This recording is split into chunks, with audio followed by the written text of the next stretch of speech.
Paul wrote to the Ephesians, "There is one Lord, one faith, one baptism." Ephesians 4:3. The eastern and western parts of the church have had a long history of unity and disunity as Christianity spread around the world. Historians speak of an east-west schism as a singular event that took place in the year 1054 when Cardinal Humbert and some other representatives of Pope Leo IX placed a bull of excommunication on the altar of the Hagia Sophia in Constantinople, excommunicating the Patriarch Michael Cerularius from fellowship with Rome. While this was a significant insult to the Patriarch and a blow to East-West relations, the truth is that the schism had been growing for centuries.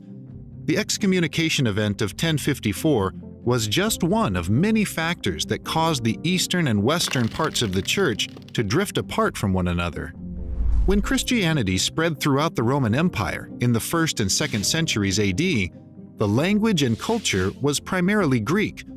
However, in time, scholars in Rome and the Western world shifted to Latin as their primary language. As the centuries went on, Christians in the West became less interested in reading theology in the Greek, and Christians in the East never really took to reading theology in the Latin. This language barrier broke down communication between Christians in both parts of the church. The political situation became different too. When the Western Roman Empire fell to barbarian invaders in the 5th century, the empire fractured into several kingdoms, and the churches struggled to maintain unity between the kingdoms. They eventually persuaded their barbarian kings of the truth of Christianity, but the political and church situations in the West would remain largely decentralized. Even the orientation of church leadership took on the form of a monarchy, as if the Pope was the sole king of the Western Church, and his bishops became like princes. It was a different story in the East.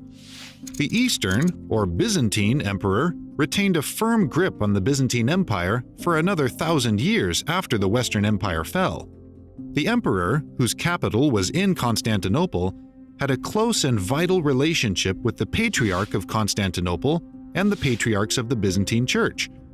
Christians in the East recognized a college of patriarchs, where the word college is used like a college of surgeons, or the Electoral College in the US, with much equality between equals leading the church. In 754, following years of separation from the Byzantine Church, Pope Stephen turned his attention northward and developed a relationship with the Frankish kings, Charles the Hammer Martel, Pepin the Short, and Charlemagne. The popes, beginning with Pope Stephen in 754 and continuing from that time forward, focused much on France for their political, economic, and military support. This increased the schism between the eastern and western parts of the church. There were some theological disagreements that mixed in with political disagreements to further the schism as well. Ask Eastern Orthodox Christians today what the main theological difference is between them and the Roman Catholic Church, and they will say the Filioque controversy. At the Council of Constantinople in 381, the Nicene Creed was ratified, and the Holy Spirit was described as proceeding from the Father. In 437, the bishops of Spain held a council in Toledo at the behest of Leo the Great, who served as a prominent deacon before becoming the Pope of Rome, to address a Trinitarian controversy that had arisen in the region, and, using Leo's language, they added the Latin word filioque and the Son to the creed they ratified.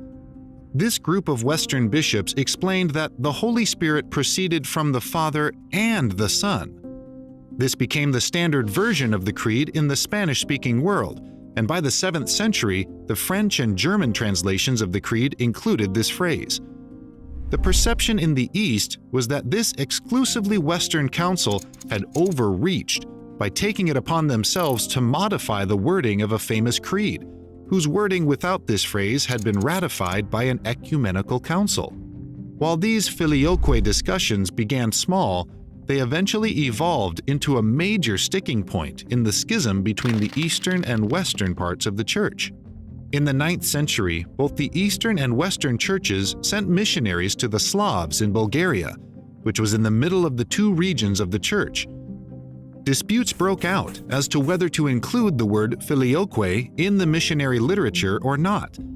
This led to a series of councils in Constantinople and Rome about the matter and about who should be recognized as the true patriarch of Constantinople.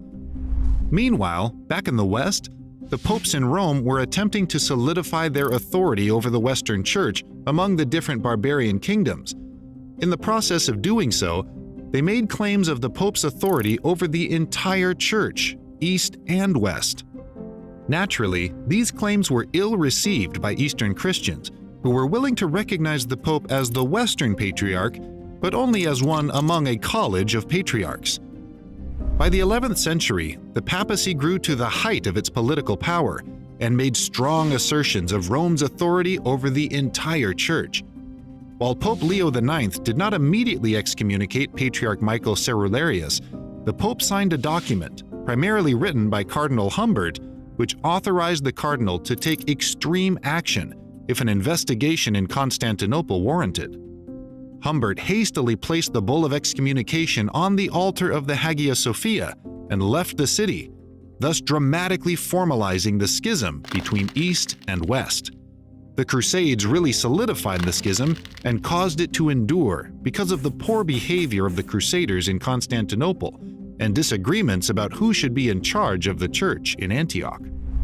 What made the schism continue so firmly for centuries was not theological in nature, but the behavior of Western armies raised and sent by Western church leaders to put down the spread of Islam into Jerusalem and territories of the Eastern Church. When the Western Crusaders came to Constantinople to help the church from persecution, they plundered the city and attempted to set up Latin churches there and elsewhere in the East.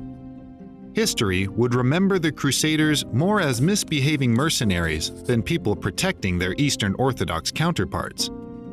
Throughout the Church's history, Christians have experienced difficulty when it comes to unity. Separated by language, distance, politics, and theology, the Eastern and Western parts of the Church seem to drift apart, despite persistent attempts to keep the Church unified. While there is one Lord, one faith, and one baptism, Ephesians 4:5, Christians struggle to maintain unity in the Church throughout the world.